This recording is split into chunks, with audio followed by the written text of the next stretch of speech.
What's going on, guys? Today I'm talking about the amazing region of Tuscany.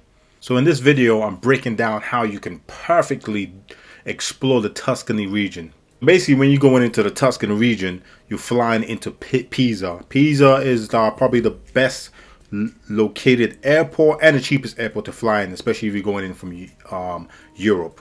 I flew into Pisa and I rented a car. Now, exploring Tuscany, if you want to move around, you definitely need to hire a car. It's the easiest, most simplest way to explore the Tuscan region, because the Tuscan region it's pretty big and it's vast, and it has literally a different feel to it. So different areas, a different feel. For instance, Tuscany, you go to Tuscany Hills, you can go up in the mountains, get amazing views, that nature feel, that forest feel, trees. You're up in the mountains.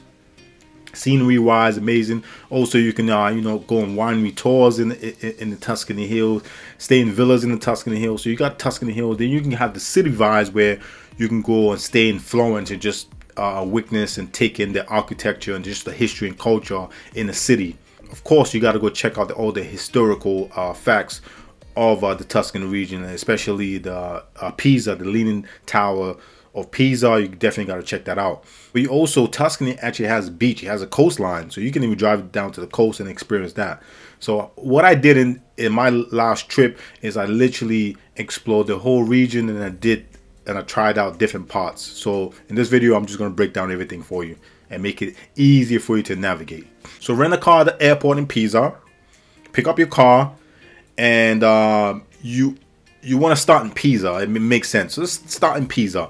But you can either stay in Pisa, or I would say recommend staying outside. Again, Pisa is very small. All they have there is literally the square where you have the Leaning Tower. I mean, there's not much there. So, I mean, if you're thinking of seeing a huge, big city and there's lots to do, there's not much to do. Neither is there much to do at night either. So, Pisa is literally a day or two max in Pisa. What I recommend is stay in the Pontedera. What I would recommend is stay in Pontedera, which is about 25 minutes drive outside of Pisa. This town is a small little town, but it's beautiful. And there's more to do. There's bars, there's beautiful restaurants, and it's a very summery feel, especially if you go in the spring or summer. And you could just go there, chill. So at night, get a hotel and stay there, and just commute and go into Pisa, because Pisa in the daytime is gonna be packed. Remember, there's tourists coming to see the Leaning Tower of Pisa from all over the world, so it's absolutely gonna be packed all year round. Maybe the only time this part of Italy is not busy is during the winter. So you stay in Pisa for a couple of days. Now you can either go to Lucca, or you can go to the coast, Viariego. I'm butchering that, sorry. Viariego, which is by the coast. So what I did, I went, so let's say Pisa's here, I'm going right, then I'm coming back to the coast at the end. Then head up, then fly back home from Pisa. So you can either go right or left. So if you go right, you go into Florence and do the Florence thing. Then at the end, do the coastal thing, or go to the coast, do that part, do Lucca, do the coast, then go up into Florence. So what I did is stayed in Pisa like day, 2 days, saw the Leaning Tower of Pisa, and that's pretty much it. Then I drove into Florence. And remember, if you want to do bubbly, you want to do some stuff at night, go to a bar, just have something to do at night.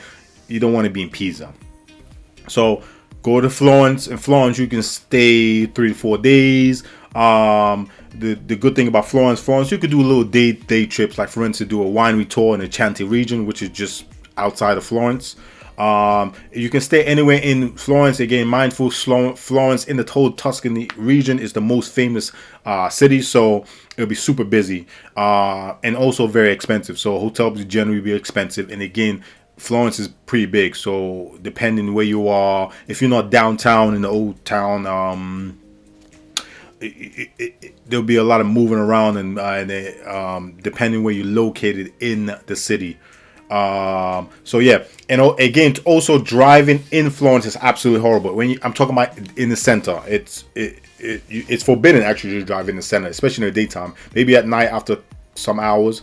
So having a car in Florence, it's great to get in and out of Florence, but you probably want to stay in the outskirts of Florence. Or, what I did, I stayed in Prato.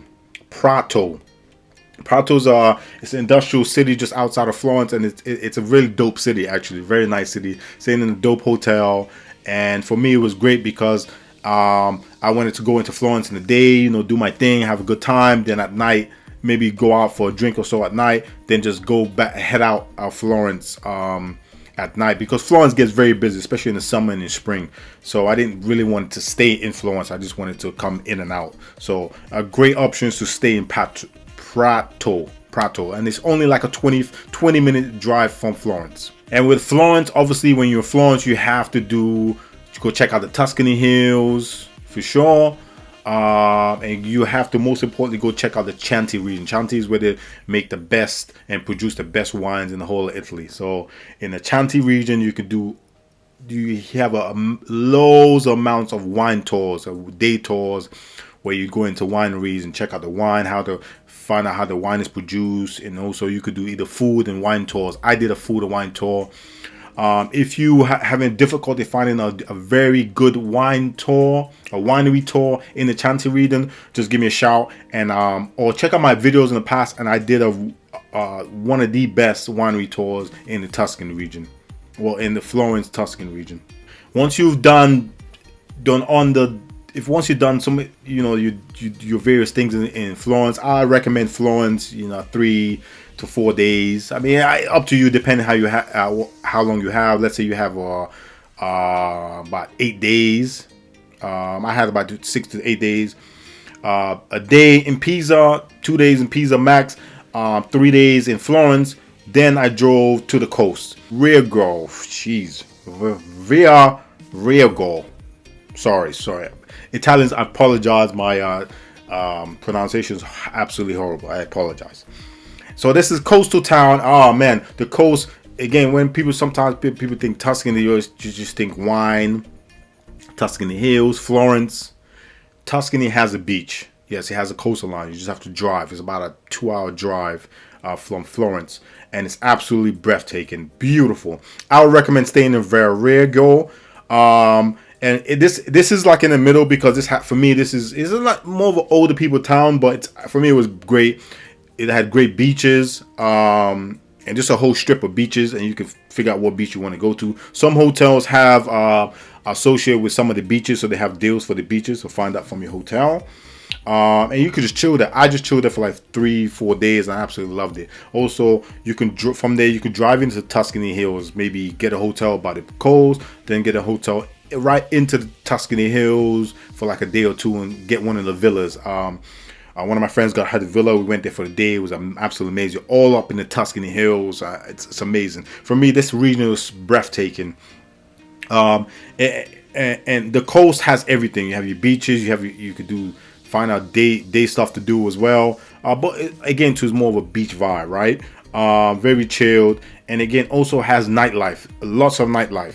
Verrego, they have the best nightlife, but if you want the best nightlife, you go to Forte dei Marmi. This is very well known. It's the posh part of the coast of Tuscany. This is where all the massive big parties are. So whatever, if you want a chill night, you can have a chill night. If you just want to go out to eat, have a couple of drinks, you can go anywhere literally by the coast and you're good. So this is then you stay there a couple more days. Then after that, you drive to Pisa, because from the coast to Pisa is about less than an hour drive, so it's a pretty short drive. So that's how I would travel and do the Tuscany region. Flying to Pisa, stay in Pisa two days max, then drive to Florence, stay there for 3 days, 4 days. Let's say 3 days, because you don't really need more than that. You could do your day trips, go check out the architecture, the history, museums, all that stuff. So about 3 days. There's lots to do at night as well. Beautiful restaurants, good food, and of course within those 3 to 4 days you have to definitely do a winery tour. Go into the Chianti region and taste some wine. That's a must. Then after that you drive down to the coast. A couple more days on the coast. I love being by the beach, so I spend most of my time at the coast and taking that and just enjoy that. Again, too, in that region too, you can drive and explore different parts of that region as well. So Tuscany it's a big region, but it's a great region, especially if it's your first time going to Italy. I recommend the 2 regions you need to start with is the Campania or the Tuscany. In my opinion, you need to go to Tuscany because Tuscany region is easier to navigate, and it's a great starting point into going into Italy. I hope you found this video useful, and I helped you navigate around Tuscany a little bit. And if I did, don't forget to hit that subscribe button, support the channel so I can bring you more videos like this. So till next time, peace.